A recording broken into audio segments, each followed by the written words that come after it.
It hadn't begun that night in the hotel suite, not even close. It started long before I found myself absent-mindedly stirring a cup of tea, pretending my thoughts weren't dragging me back to memories I'd promised myself I would leave buried. There was a time when my life operated on a different frequency, one driven by deliberate choices, calculated risks, and a sense of direction I never questioned. Back then, I was the type of man who didn't just make plans, I executed them flawlessly. Emotion had no place in my process. Logic ruled everything. I dominated the world of business, molded it to my will. But when it came to love, that was where everything unraveled. Even before my marriage fell apart completely, I could feel something beginning to corrode from the inside out, something I couldn't yet name. It wasn't some dramatic betrayal that marked the end. No, it was more subtle than that. It was the accumulating weight of little things, the looks that never landed, the apologies that felt rehearsed, hollow. The heavy silences that somehow screamed louder than shouting ever could. I told myself that compromise was the secret to staying together. That if I just lowered the bar slightly, just adjusted enough, I could preserve the illusion of a solid marriage. But illusions are fragile things. Eventually, truth claws its way to the surface, and when it did, it left behind a vacuum I didn't know how to fill. I buried myself in work, in wealth, in distractions that dulled the ache instead of healing it. Still, no matter how far I tried to outrun the damage, it kept following me, lurking in the background like a shadow. There I was, casually prepping dinner in my upscale hotel suite, yet mentally spiraling as I reflected on the strange detours my life had taken. I'd told myself over and over again that I'd moved past my ex-wife's betrayal, that the pain had dulled with time, but the truth? The wounds were still there, layered beneath the denial I wore like armor. The betrayal stuck with me like some lingering ghost I couldn't quite banish. My therapist once likened my emotional state to PTSD. At first, I was offended, outraged, even. Comparing the collapse of my marriage to the trauma soldiers face in war? It sounded absurd. Honestly, it felt insulting. I wasn't just shocked, I was ashamed. Like somehow admitting I was emotionally wrecked made me less of a man. That I couldn't handle something as routine as infidelity without breaking down. But months into therapy, I had to admit that trauma isn't a one-size-fits-all kind of thing. Pain doesn't always wear the same uniform. And there was no real shame in struggling, no matter how ordinary the trigger might seem. Still, the guilt didn't vanish. To ease my conscience, or maybe to redeem myself in some twisted way, I donated $1 million to veteran support programs focused on PTSD. Maybe it was my way of finding closure around a comparison I'd once resisted so fiercely. Whatever the motivation, one thing was certain, I wasn't walking away from therapy anytime soon. That said, when it came to romantic advice, I didn't exactly follow my therapist's guidance. Whether he was nudging me towards something serious or suggesting casual flings, I brushed it off. I'd come to one clear conclusion. My own hand was the only thing that wouldn't cheat on me, manipulate me, or leave me hollow. And for now, that felt like enough. So as I stirred my tea, I forced my mind to stop obsessing over the betrayal and the loneliness it dragged behind it. I redirected my thoughts toward what was still ahead. You've got time, I reminded myself. You're 34, far from washed up, and judging by the way the women at the office flirt, you're still easy on the eyes. And more importantly, you're rich. Filthy rich. Not just from inheritance, either. I'd taken my grandfather's modest empire and turned it into a financial juggernaut. I built empires out of ashes. So why the hell couldn't I apply that same genius to love? That thought gnawed at me. Why did women make me hesitate now? Was it fear? Had my ex twisted something inside me so badly I didn't know how to connect anymore? Before I could tumble too far into that spiral, the doorbell rang, slicing through my thoughts like a clean break. Yes, the suite was extravagant enough to have a doorbell. I checked my watch. Right on schedule, I muttered to myself, heading out of the bedroom, across the sprawling hallway, and toward the front door. One of the few things that had genuinely fulfilled me since the divorce was philanthropy.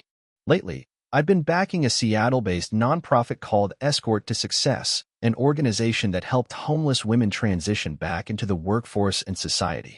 My assistant had arranged a meeting with their outreach director, someone named Taylor. But thanks to my phone dying the day before, I missed the email with the specifics. I knew nothing about this Taylor, no resume, no credentials, not even a last name. I figured I'd get the details over dinner and a visit to the nonprofit the next day.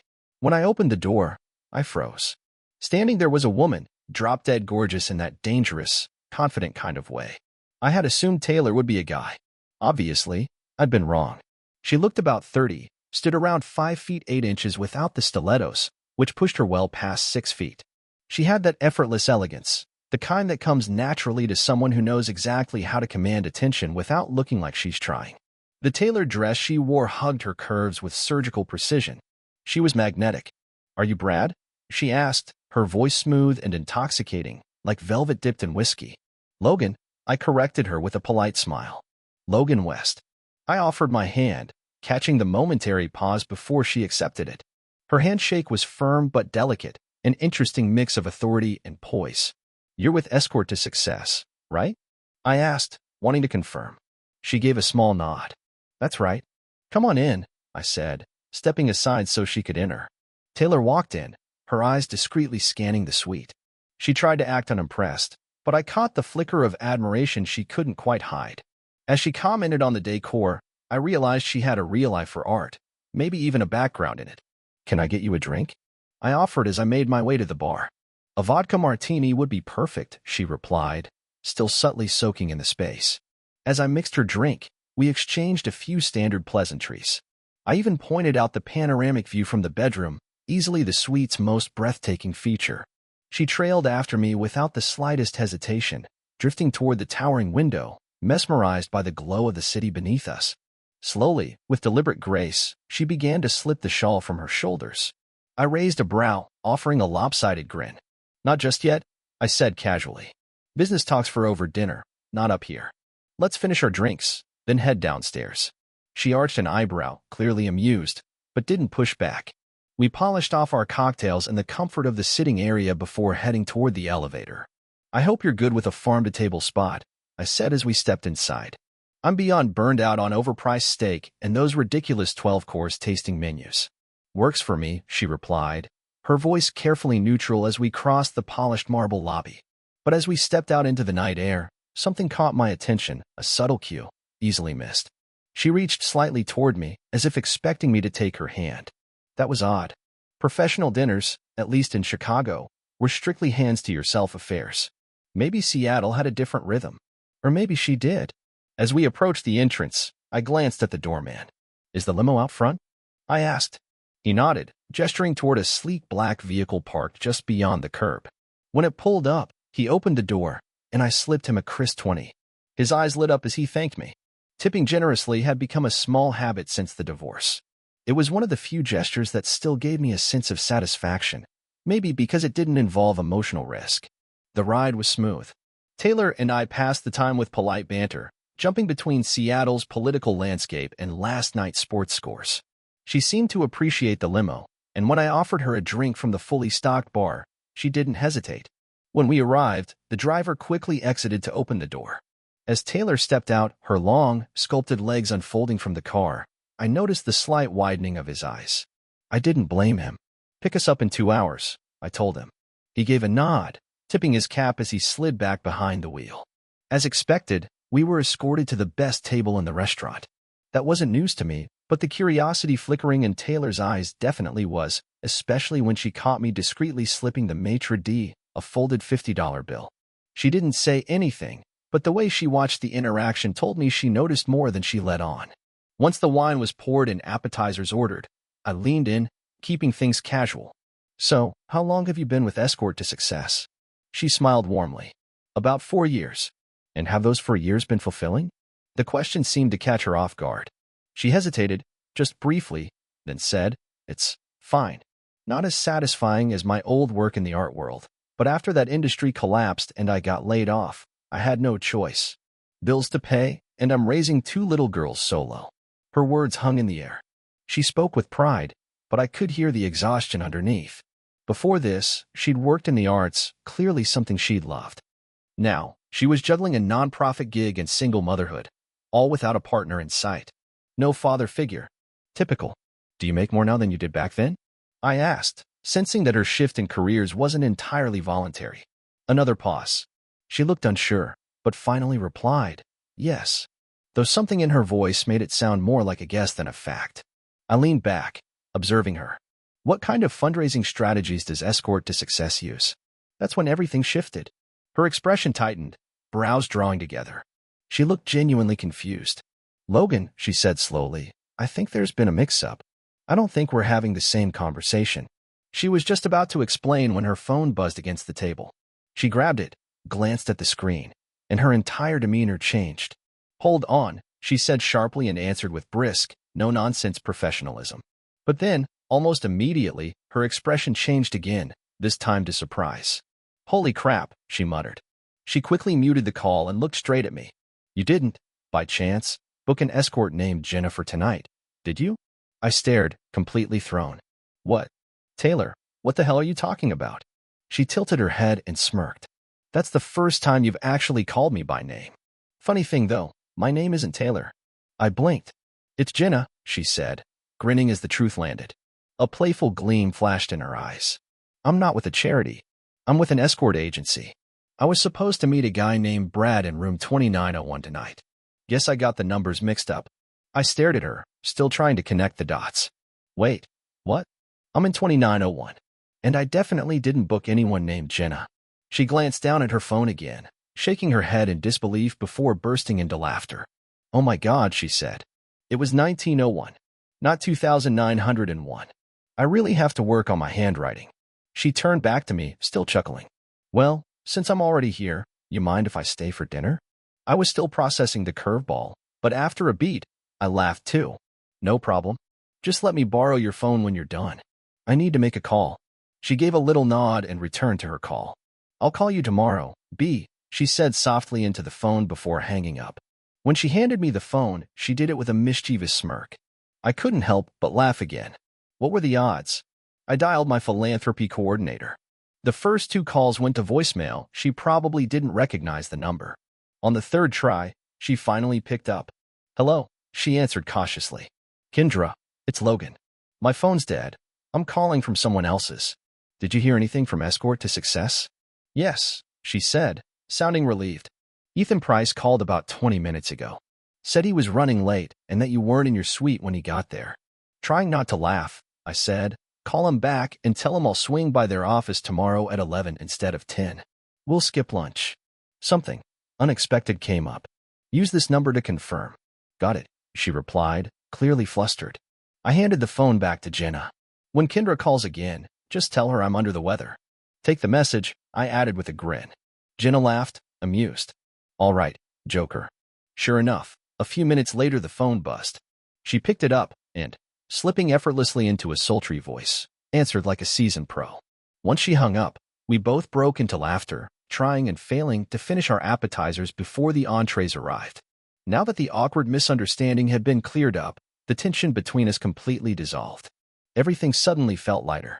The conversation flowed naturally, like we were old friends who just rediscovered each other. And for the first time in what felt like years, I was genuinely enjoying a night out with a woman. No nervous energy. No second-guessing every word. No pressure to impress or perform. Just being present. Talking, laughing, not analyzing it to death. As the evening unfolded, I started to really look at Jenna, who, it turned out, was actually named Natalie. And she wasn't just physically stunning, though that much was obvious. She had that rare kind of charisma that didn't need to fight for attention. She was sharp, funny, self-aware, and best of all, easy to be around. It wasn't just her beauty that captivated me, it was the way she owned every moment. I had some charm of my own, of course. Maybe it was the sheer absurdity of the situation, or maybe it was because, for once, I wasn't trying to be anything but myself. Whatever it was, the usual cloud of anxiety I carried into these kinds of interactions had vanished, at least for the night. By the time dinner wound down, more than 2 hours had passed. Without my phone, I couldn't contact the driver, so I stepped outside and scanned the curb. I spotted him parked a short distance away, gave him a quick wave, and he rolled up without hesitation. I handed him 2 crisp $100 bills, and the smile that lit up his face said it all. Appreciate it, sir, he said warmly. Back inside, the staff didn't seem to mind that we'd lingered so long, probably because I'd taken care of them earlier. Money doesn't solve everything, but it greases the wheels that keep a night running smooth. As we finally stood to leave, Natalie reached out and gently took my hand. She gave it a soft, lingering squeeze before leaning in and pressing a delicate kiss to my cheek. Her voice dropped into something softer, something real. This is the best time I've had in a long, long while, she said, her eyes glinting in the low light. There was something behind her words, something raw. I met her gaze, caught off guard by the sudden weight in her tone. It's been a while for me too, I admitted. But what's with the tears? She let out a quiet sigh, shaking her head with a bittersweet smile. Because, she whispered, you treated me like I mattered. Like I was worth your time. That's not something I'm used to. I frowned. Why wouldn't I? Everyone brings something to the table. I have my strengths. You have yours. That makes us equals. She looked at me, really looked, then broke into a soft, almost playful grin. She leaned in again, kissed my cheek once more, and murmured, I'd offer you a freebie, but my nanny's expecting me back by midnight. The fire in her eyes, the teasing curve of her lips, the quiet confidence she exuded, something inside me stirred. I didn't just want her physically. I wanted more. Something I hadn't felt since, well, long before my ex-wife poisoned the idea of intimacy altogether. If I send another $200 to your nanny, I said, watching her reaction carefully, could she stay overnight? Her brow lifted, amusement dancing behind her eyes. Without missing a beat, she pulled out her phone and dialed. Monica, change of plans, she said casually. If I toss in an extra 200, can you stay overnight? Yeah, I'm serious. Great. If I don't hear back, I'll assume it's a yes. She hung up, turned back to me, and smirked. What time do I need to be home? 10, I said without thinking. She grinned. 10 it is. Without wasting another moment, she made another quick call. Mrs. Grant, any chance you can come earlier tomorrow? I need to get the girls to school on time. There's extra in it for you. She hung up and looked at me again with a knowing expression. I raised 2 fingers. Another 200. For her. Natalie let out a low, genuine laugh. After one last short call, she tucked her phone away and gave me a satisfied grin. All right. Let's go.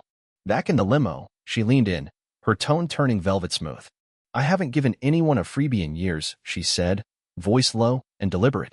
But I'm actually looking forward to this. My rules, though. A slow smirk spread across my face. That's fine, I said. Just know. I plan to take my time with you. And I promise, you won't forget tonight. The ride to the hotel was seamless. I slipped the driver another 100, and he grinned knowingly. By the time we reached the suite, we were already on each other, her back against the door as I kissed her hard, lifting her into my arms without breaking contact. What followed was nothing short of decadent. An indulgence so deep, so electrifying, I felt more alive than I had in years. Not even with my ex, someone I had once thought I loved, had it ever felt like this. Natalie was more than stunning. She was skilled, intuitive, confident in every movement. She didn't just know what to do, she knew how to do it like she was born for it. We went 3 full rounds between midnight and 8 a.m., and still, I wasn't done. There was something about her that made me insatiable. Even with barely a wink of sleep, neither of us felt tired. We were running off pure chemistry. High on the connection. We ordered breakfast in bed, then shared a long, playful shower before it arrived. When the waitress finally came in with the food, her amused smirk said it all. She didn't need to ask what had gone down. The $20 tip I gave her only made her smile wider. In the morning light, with her damp hair cascading down her bare shoulders and her face completely makeup-free, Natalie somehow looked even more radiant than she had the night before. We joked between bites of breakfast, stealing kisses, hands wandering, reluctant to let the moment fade. But eventually, reality returned. She needed to be home by 10. As she dressed, adjusting her form-fitting dress in the mirror, I felt something shift inside me. Something I hadn't felt in a very long time. Clarity. Natalie, I said quietly, watching her. Is there any chance this could be something real? She froze, one hand mid-adjustment. Her eyes snapped to mine, like she wasn't sure she'd heard me right. For a moment, I half expected her to laugh, to brush it off like it was a joke. During the quiet ride in the limousine toward her place, Natalie finally realized I wasn't joking. She turned to me, brows slightly furrowed. Why would you ask a question like that to a call girl, one who's 4 years older than you, and juggling 2 kids? There was no bitterness in her voice, just disbelief. I mean, sure, I know I'm amazing in bed, but seriously? I leaned in, holding her gaze. Because in the last 14 hours, I've learned more about you than most people would bother to discover in a year, I said. And I like what I've learned. I'm not interested in who you used to be. I care about who you are now, and who you might be next. I paused, then added, you made me feel something last night, something I haven't felt in years. Not from a business deal. Not for money. Nothing even comes close. She studied me like she was trying to decide whether I was just another smooth-talking client or if I actually meant every word.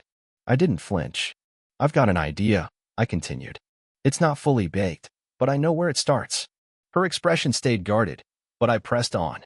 What are your monthly expenses? Still a little stunned, she blinked, then answered cautiously.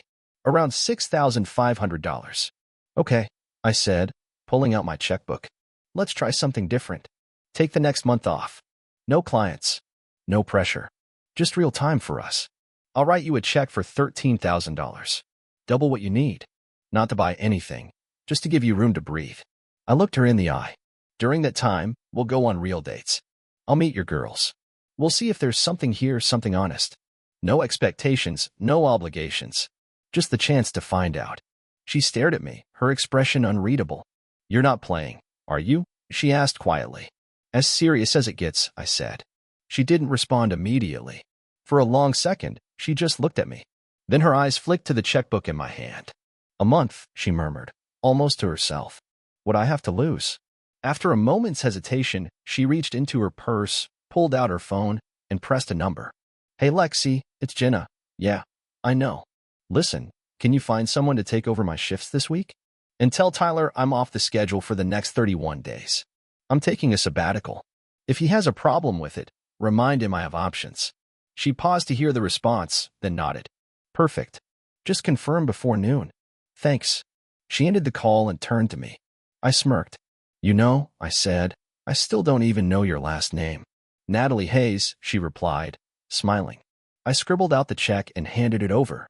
She stared at it for a beat too long, like she was trying to convince herself it wasn't a dream. Right then, the limo rolled to a stop in front of her apartment building. I reached into my money clip, peeled off $400 bills, and slipped them into her hand. That's for the nanny and Mrs. Grant, I said with a grin. Without missing a beat, Natalie leaned in and kissed me softly. As the driver opened the door, she stepped out, then turned back, eyes gleaming. Be here at 7 tonight, she said. I want you to meet my daughters over dinner. Wouldn't miss it, I replied. She shot me a teasing smile before walking inside, hips swaying just enough to let me know the invitation wasn't just about a home-cooked meal. That morning, at Escort to Success, my attention was divided. I tried to stay focused on the nonprofit's mission, but my mind kept drifting back to Natalie, her smile, her voice, the way the night had shifted something in me. Still, I managed to absorb enough to be genuinely moved. What they were doing for women in crisis was real, and it mattered. Before leaving, I quietly donated $250,000. No speeches, no handshakes, just a check and a quiet thank you. The gratitude from the staff was humbling. Before I left, I pulled aside one of the employees, a young woman with a daughter close in age to Natalie's kids. Quick question, I asked. What kinds of gifts do 6- and 7-year-old girls go crazy over? She rattled off a few popular ideas and even directed me to a nearby boutique that carried everything she mentioned. By late afternoon, I had a bouquet of pink roses for Natalie and 2 carefully picked gifts for her daughters. Nothing flashy, just thoughtful. Something that said, I'm not here to impress, I'm here to be real. At exactly 7 p.m., I knocked on her door. It swung open to reveal the cutest little girl I'd ever seen. Neatly dressed, a bow in her hair, eyes wide with curiosity. Hi, she said politely. Are you Mr. West? I smiled. That's me. And what's your name? I'm Ava. I'm 7. She tilted her head, studying me like a tiny detective. Do you like my mom? Before I could respond, Natalie appeared behind her, laughing. Careful, Logan. Anything you say can and will be used against you. Ava's a future lawyer, no doubt about it. She greeted me with a soft kiss on the cheek, her eyes lighting up when she saw the roses. Meanwhile, Ava and her little sister Lily dove into their presence, their squeals of delight filling the apartment. Whatever suspicion they may have had about me vanished with the unwrapping of a gift. Soon, all 4 of us were in the kitchen, getting dinner ready. Well, they were. I quickly figured out Ava had declared herself the boss of the operation, and everyone else followed her lead. By 7:45, we were sitting down to eat, and somehow it already felt like home. Dinner was filled with laughter, mostly courtesy of Ava's nonstop questions. Some were cute, some were surprisingly deep, and one nearly knocked me off guard. You know, Mr. West, she said, pausing mid-bite, Mom never has men over for dinner. She must really like you. Natalie nearly choked on her drink. I burst out laughing. She's pleading the 5th, I said. Lily furrowed her brow. What's that mean? It means, I replied with a smirk, your mom is choosing not to answer. Natalie just shook her head, thoroughly amused, and the rest of dinner went off without a hitch. The food was fantastic, but the company was better. Afterward, we all helped clean up. It was obvious Natalie had raised her girls right. They were thoughtful, responsible, and completely at ease. As the kids played in the next room, Natalie and I lingered at the kitchen counter, talking, stealing quiet moments between glances. I looked around. Her apartment was modest, but every detail felt intentional.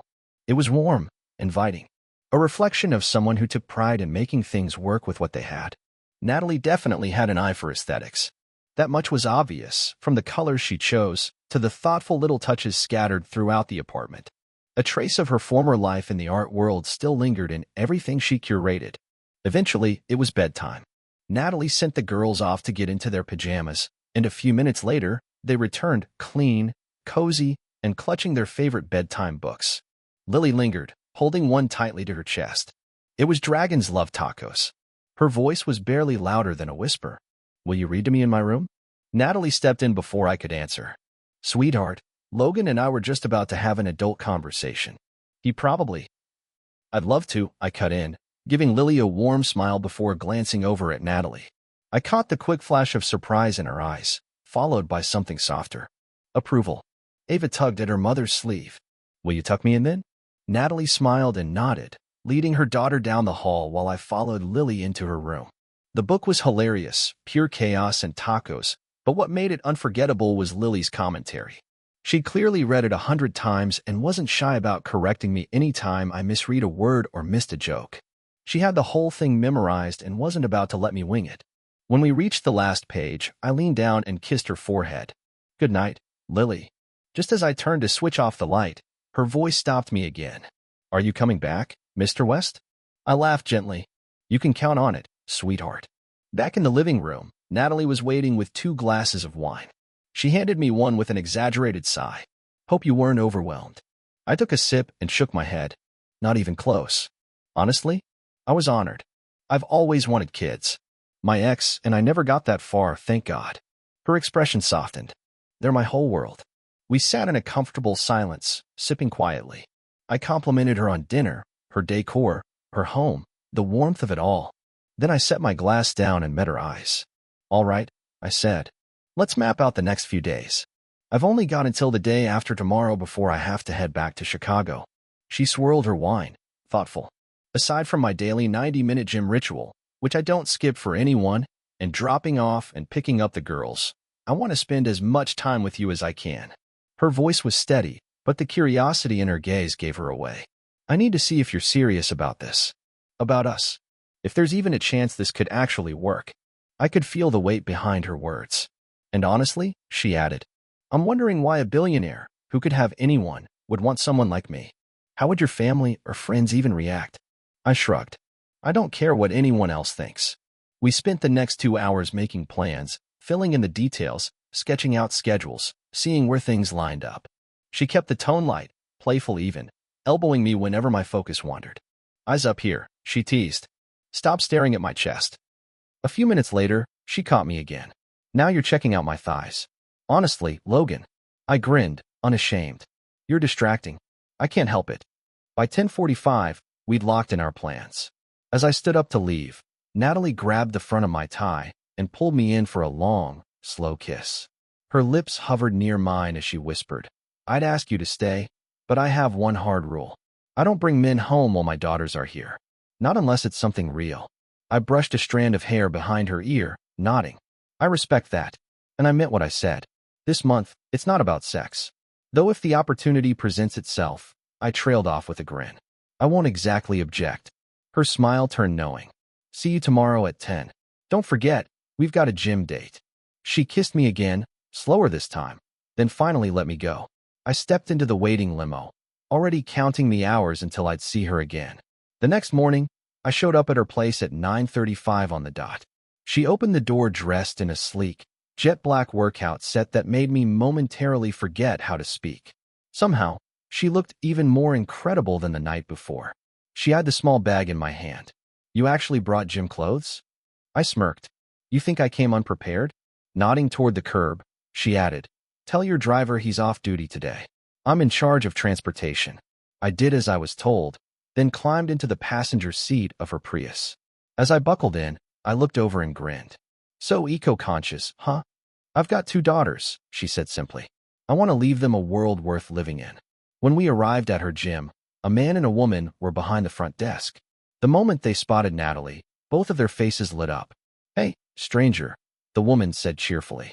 The man, who I figured was the owner, gave her a nod of recognition. Haven't seen you bring anyone in before. Natalie turned to him, suddenly looking just a little uncertain. Wasn't sure about the policy. Does he need to pay? He laughed. For you? Never. Then his gaze shifted to me. His brows lifted, clearly intrigued. Has anyone ever told you that you look a lot like Logan West? I let out a small laugh. I get that a lot. From what I hear, the guy owns his own gym. He chuckled, shaking his head as he walked off. Natalie, however, didn't look convinced. She gave me a suspicious glance. Wait, you're not just rich, you're famous too. I shrugged. A little. Mostly in business circles. Environmental tech, sustainability, that sort of thing. One of my companies was the first to go fully carbon neutral. The Wall Street Journal and the New Yorker did features recently. Her eyes narrowed, amused. You mentioned last night that you flew into Seattle on a private jet. How exactly does that qualify as eco-friendly? I couldn't help but grin. Every time my jet's in the air, my company buys an acre of land, either in the Amazon or in the Canadian Boreal, and we plant trees. So technically, I'm making the world greener, flight by flight. She snorted. Leave it to a billionaire to justify a jet as an environmental service. I leaned closer. Hey, I never said I wasn't complicated.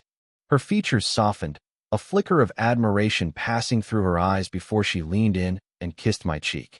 All right, she said with a smirk, I'll allow it. But now, time to earn that ego. Let's work.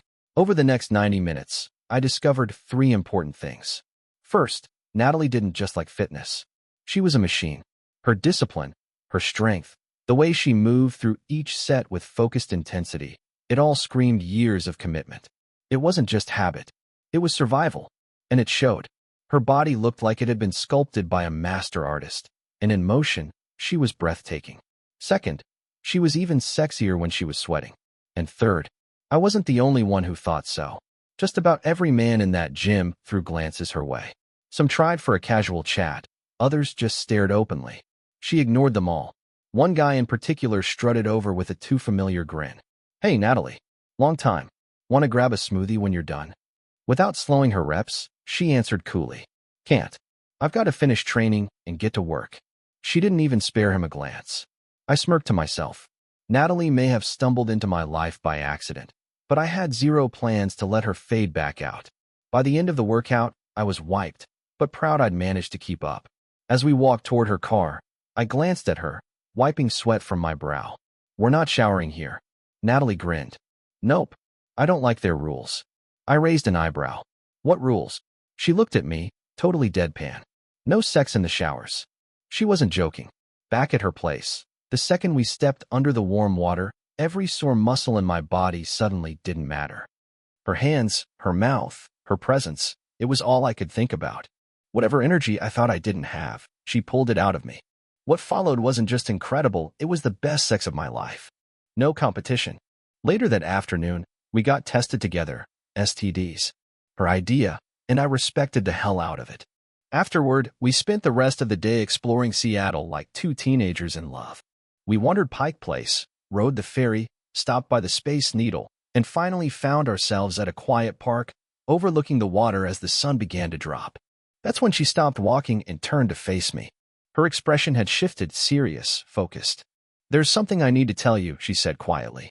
I met her gaze. Okay, I'm listening. She hesitated, then continued. There were 2 things I wasn't completely honest about when we first met, and one more we haven't talked about yet. I nodded, my voice steady. All right, let's hear it. She took a breath. First, I hate my job. I hate everything about it. That night, when you asked if I liked it, I dodged the question. Truth is, I only do it because I don't have another option.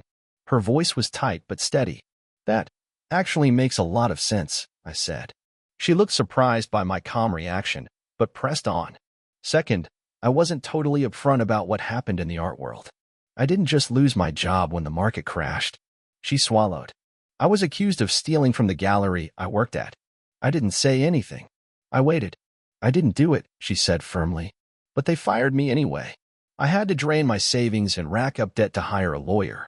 The charges were dropped, but no one in the industry would touch me after that. My career was over. Her voice trembled slightly. I spent months unemployed, drowning in bills, terrified about taking care of my daughters. Eventually, I became an escort. Not because I wanted to, but because it was the only way I could survive. I absorbed every word, keeping my expression neutral, my focus steady. And the third thing? I asked gently. She looked down, then slowly raised her eyes to mine. Their father. My ex-husband. He died when Ava and Lily were toddlers. 2 and 3. He was reckless with money, didn't leave me a thing. His life insurance payout? $5,000. That's all. She let out a dry, bitter laugh. They don't even remember him. They've never had a real father figure. She paused, then looked at me again, vulnerable now. So, if you want to take your check back, or walk away from all of this, I won't hold it against you. I sat in silence for a few seconds, processing everything. Then I looked her in the eyes. I don't want the check back, and I don't want to walk away. I still want to move forward, exactly the way we planned. She blinked. Though, I added, if you're okay with it, I'd like to run a background check, just for my own peace of mind. But unless it turns out you're a serial killer, I doubt it'll change anything. For a few long seconds, she just stared at me. Then she broke into a wide grin. She reached for my hand, but instead of shaking it, she brushed it aside and kissed me. That night, we picked up Ava and Lily from school and spent the evening as a family. It felt natural, effortless. The next morning, I had an expedited background check ordered. A week later, the results came in. Everything she'd told me had checked out. And, as it turned out, the real thief at the gallery had finally been identified, a former coworker who'd skipped the country. The charges against Natalie hadn't just been dropped quietly. They were dropped because she'd been telling the truth all along. When I told her, she looked relieved, then furious. No one from her old job had ever called to clear her name. They just erased her and moved on. Friday and Saturday were unforgettable. I handled a few things remotely for work, but most of the time, I was with Natalie and the girls. We didn't do anything extravagant. Most of it was simple parks, movies at home, baking cookies. But I covered the expenses without hesitation. Lily had become especially attached. Everywhere we went, she reached for my hand like it was the most natural thing in the world. It was like, in her mind, I already belonged. On Sunday morning, all 3 Hayes women came with me to the airport. The girls hugged me tight, while Natalie kissed me, intended to be discreet. But it wasn't. Ava and Lily giggled as I walked away, whispering to each other behind cupped hands like I couldn't hear a thing. The following week, I called Natalie and asked her to find a sitter. I wanted her to come to Chicago for a few days. Despite the wealth, my house wasn't some cold marble palace. No sprawling mansion, no helipad. My home in Chicago wasn't extravagant, not by billionaire standards, anyway. It was refined, tastefully designed, and intentionally modest. The only exception was my art collection, which immediately drew Natalie's attention. She was drawn to it like gravity, taking in each piece with a reverence that told me she saw more than colors and canvas. I could tell she appreciated the restraint in my lifestyle. She stayed from Tuesday to Thursday, and though our nights lacked the fiery intensity of our first encounter, they were more intimate, more meaningful.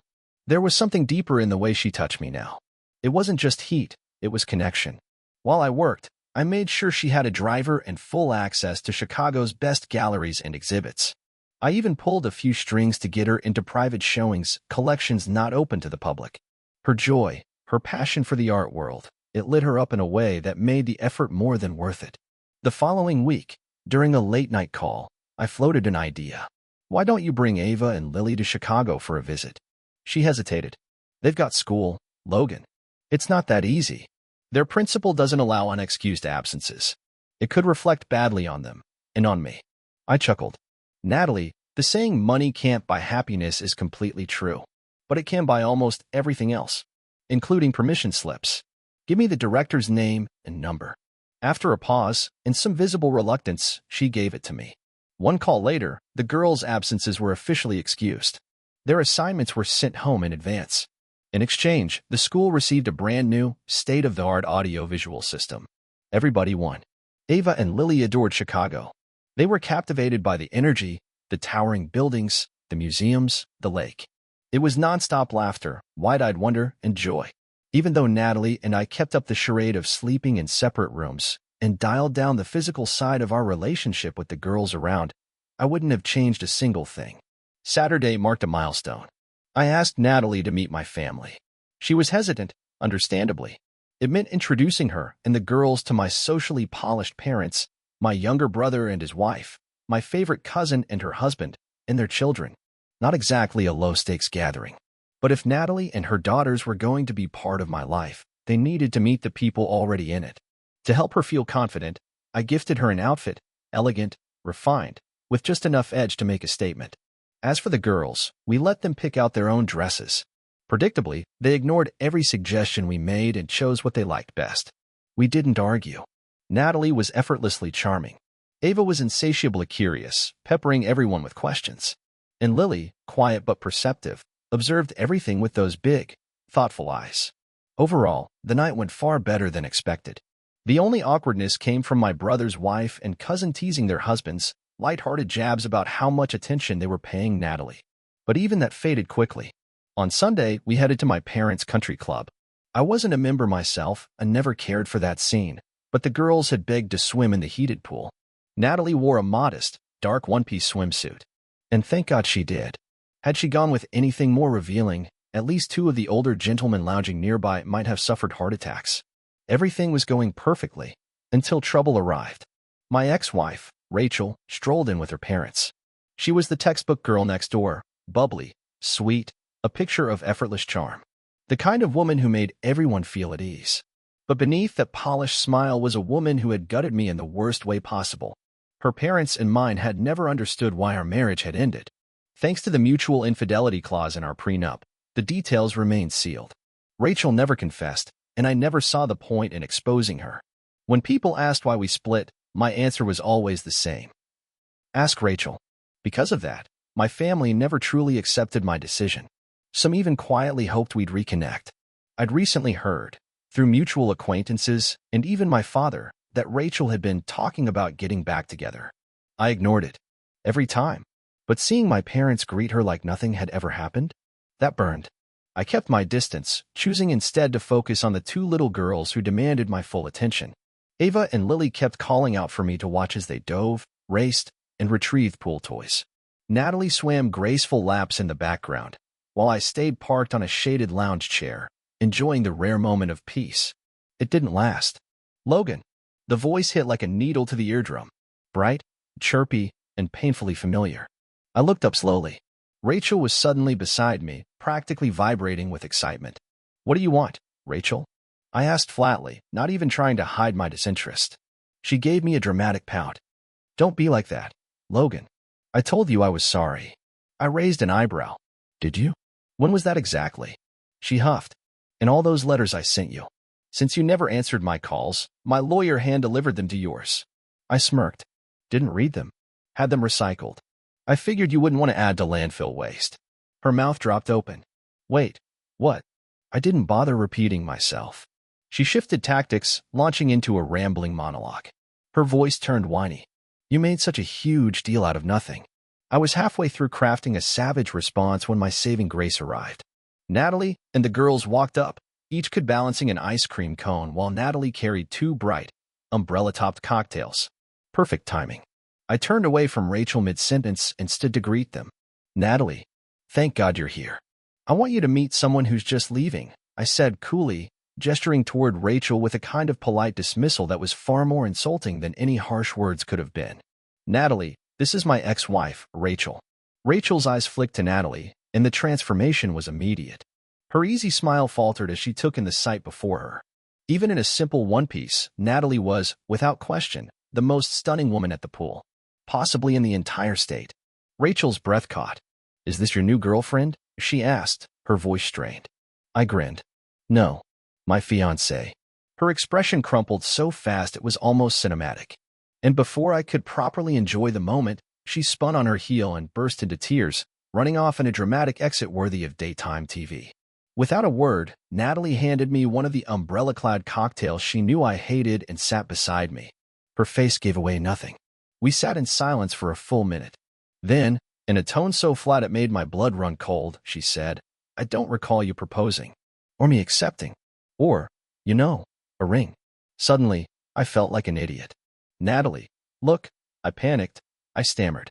I just needed to shut that disaster down quickly, and that was the first thing that came out of my mouth. She narrowed her eyes. Fine. Then here's what you're going to do. If anyone hears otherwise, you tell them it was a lie. Got it. Done, I said without hesitation. Oh, and you owe me a 30-minute back massage. No shortcuts. No funny business until it's over. Understood. Crystal clear. Natalie didn't say another word. And when the girls returned, happy and sticky from melting ice cream, the moment dissolved like it had never happened. But that night, I honored every second of that massage commitment. 30 uninterrupted minutes. No games. No shortcuts. What came after the massage? More than worth the wait. Even though I was exhausted, I felt a genuine pang when Natalie and the girls left early Monday morning to return to Seattle. Any doubt that she was still upset about the impromptu engagement comment vanished the moment she kissed me goodbye, slow, deep, and filled with something real. Ava and Lily, on the other hand, made no effort to hide their disappointment. Both were full on pouting the entire ride to the airport. I was due to fly out to Seattle on Wednesday evening. Until then, I called all three Hayes girls every night, Natalie, Ava, and Lily. It became the best part of my day. But Wednesday afternoon, just as I was finishing up at the office, my assistant buzzed in. Sir, your father is on his way up. I frowned. That wasn't normal. I handled every major decision for the company now. If he needed something, it was usually handled with a phone call. Still, it wasn't unheard of. He walked in without knocking. He never knocked. And after a brief, stiff hug, he sat across from me with a weight to his posture I hadn't seen in a while. Son, he began, his voice lower than usual, we need to talk. I exhaled. Let me guess. Rachel? He nodded. I've spoken to the Smythes. And your mother. We all think. Maybe you should consider giving her another chance. I stared at him. You're not serious. Logan, listen. No, I interrupted, my voice firm. I am listening. And this conversation is already over. He sighed. Look, I get it. You're fascinated by this woman, Natalie. But I cut him off again. How do you know she's older than me? He blinked. Excuse me. You just said she's older. No one could tell just by looking at her. So how do you know? He leaned back, smug. That's actually something else I came to discuss. I ran a background check on her. My stomach tightened, but I kept my face unreadable. She's 38, he continued. She's been a call girl for the last 4 years. And before that, she was arrested for stealing art from her employer. I didn't flinch. My voice stayed calm. I know. That one word made his composure slip. You knew, he stammered. You knew this and still out. Yes, I said, voice flat. I knew everything. And if she wants to marry me, I will marry her. His face turned a furious shade of red. You can't be serious. What will our friends say? I leaned forward slowly, voice dropping into something far colder. First of all, none of your friends will know unless you decide to open your mouth. Second, if you do, and you force me to choose between your reputation and the woman I love, you already know who I'll pick. And third, I gave him a slow, cutting smile. I don't give a damn what your friends think. You can't talk to me like that, he barked, standing up. I walked to the door and opened it. I just did. Now get out of my office. And think very carefully about who you repeat that information to. He stormed past me, still red-faced. As soon as the door clicked shut, I grabbed my phone and called my mother. She answered on the third ring, her voice warm as ever. Logan, how's my favorite son? I skipped the small talk. Mom, I know Dad went behind my back and ran a background check on Natalie. Silence. I had no idea he did that, she said after a beat. I let out a humorless laugh. Come on. You're the one who pulls the strings. He wouldn't have done it without at least telling you first. She didn't deny it. I'm serious, I continued. If Natalie agrees to marry me, and you two make me choose between her and this family, I'll choose her. Without hesitation. Before she could respond, I ended the call. My father's stun had shaken me more than I let on, but I still wrapped up my work and made it to the airport on time. By the time I boarded my jet, I collected myself. This wasn't just a passing flame. This was the woman I wanted. And no one was going to change that. When I landed in Seattle, Natalie and the girls were already waiting at the private terminal. One look at them, and the stress of the day vanished. That night, We went out for dinner. Later, I read Dragons Love Tacos to Lily, who, of course, had every word memorized. Once the girls were asleep, Natalie and I curled up on the couch with drinks in hand. She took a slow sip of wine, watching me over the rim of her glass. So, she said, arching an eyebrow. "How was your week?" "Business as usual," I replied, casual. She smirked. "Nothing out of the ordinary?" "Nothing worth discussing." She didn't buy that for a second, but she let it slide. Instead, she leaned forward slightly, her expression shifting. "Well, I have something important I want to talk about. Now a good time." I set my drink down. "Best time there is." I took a breath, steadied myself.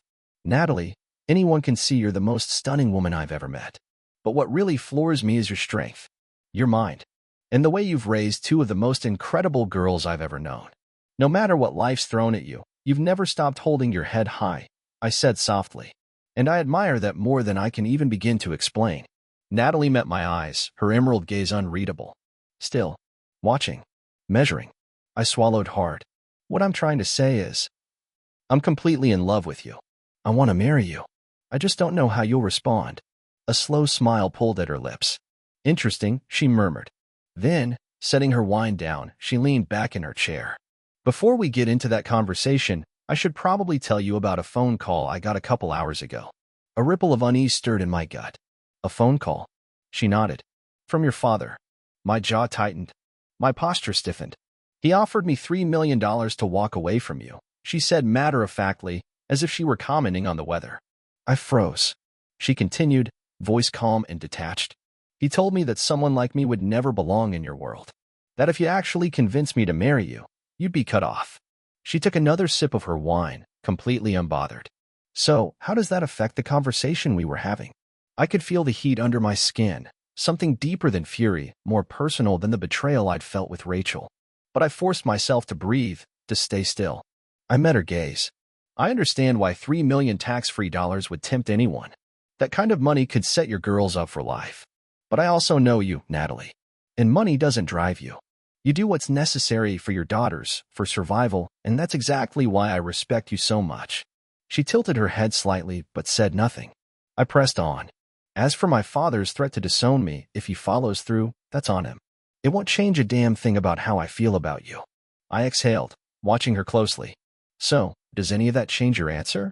Suddenly, Natalie slammed her wine glass onto the table, loud, deliberate. "Damn it, Logan." I blinked. "You're so smooth in every other part of life," she snapped, folding her arms. "But when it comes to romance, you're an idiot." "Excuse me. You're not getting an answer until you actually propose," she said flatly. A long pause stretched between us. Then I stood up. "1 second." I walked into the kitchen, tore a sheet of aluminum foil from the drawer, and carefully shaped it into a crude ring. When I returned to the living room, I dropped to one knee and held it up. "Natalie Hayes," I said, looking directly into her eyes. "Will you make me the happiest man alive, accept this incredibly expensive ring, and marry me?" Her brows lifted. Amusement flickered in her eyes. "Do you really think it's wise to propose to a woman you've only known a month? A woman with my history?" "If you say yes," I replied, "no one in my presence, including you, is ever allowed to refer to your past like that again. And yes, I think it's the best decision I've ever made. Because I wouldn't just be marrying a woman, I'd be gaining a family." She smirked. "What if I'm only saying yes because you're great in bed and my daughters are obsessed with you?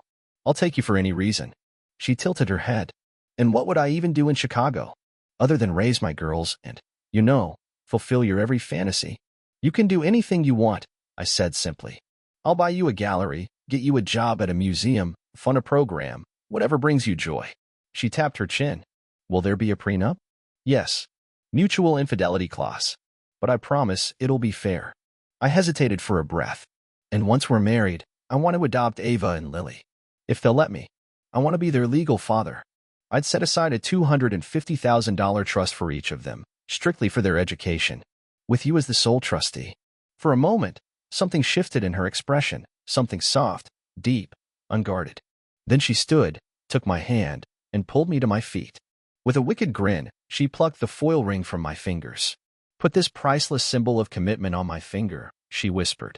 I slid it onto her hand, swearing I'd take her to a jeweler first thing in the morning. That night, curled up in bed, her back pressed to my chest, I knew it with absolute clarity. For the first time in years, I felt completely at peace. The next morning, laughter exploded through the room as Ava and Lily launched themselves onto the bed. "Logan, why are you here?" Ava asked, her face just inches from mine. Since day one, I'd asked them to call me Logan. I wanted them to feel comfortable before anything changed. "There's something really important I need to talk to you and Lily about," I said. "So I stayed over so I could be here first thing." That seemed to satisfy her.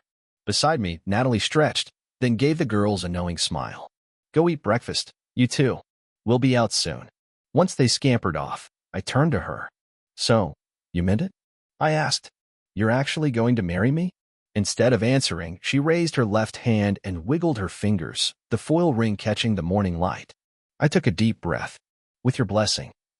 I'd like to ask the girls, individually, if they'd be okay with me adopting them. Natalie's eyes filled instantly. "They'd love that. I love that." She wiped at her cheeks, shaking her head. "If this wasn't a school day, you'd be getting a very special thank you." I smirked. "After drop-off, maybe." She grinned. "Maybe." It was still early enough to sit with the girls before school. I started with Ava. She was the more cautious one. Lily had already made it clear weeks ago that she wanted me to be her dad. Sitting across from Ava at the breakfast table, I took a steadying breath. "I have something to ask you," I said. She looked up from her pancakes. "Okay. Your mom and I are getting married," I told her. "And I'd really love to adopt you. That way, I wouldn't just be marrying your mom. I'd be your dad too. But only if you want that." She paused mid-bite, studying me with thoughtful intensity. Then, slowly, she smiled. "If you adopt me, can I call you Dad?" My chest tightened. "That's all I've ever wanted." "Then yes," she said, beaming. "I never had a dad before. I think you'd be a good one." I pulled her into a hug, overwhelmed. "Why are you crying, Dad?" she asked. "Because I'm really, really happy, sweetheart." Natalie wanted the girls to finish out the school year in Seattle before moving. It was early May, plenty of time to plan.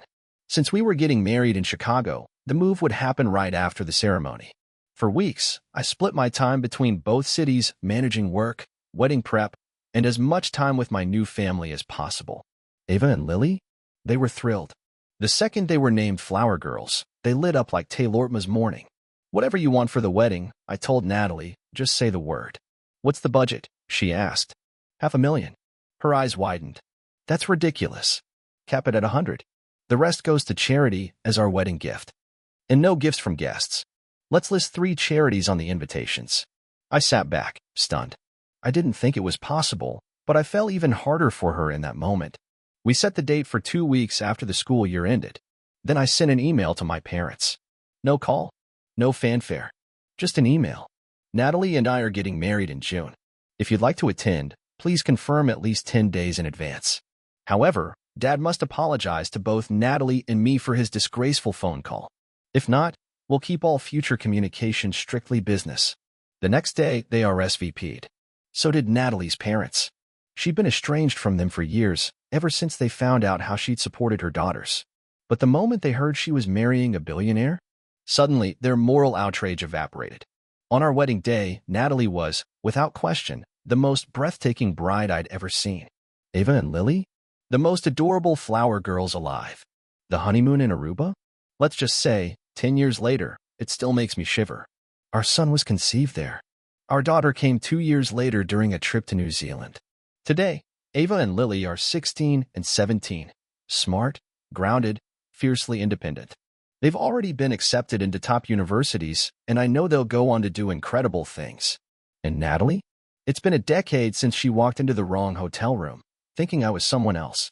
To this day, I am still the happiest man alive.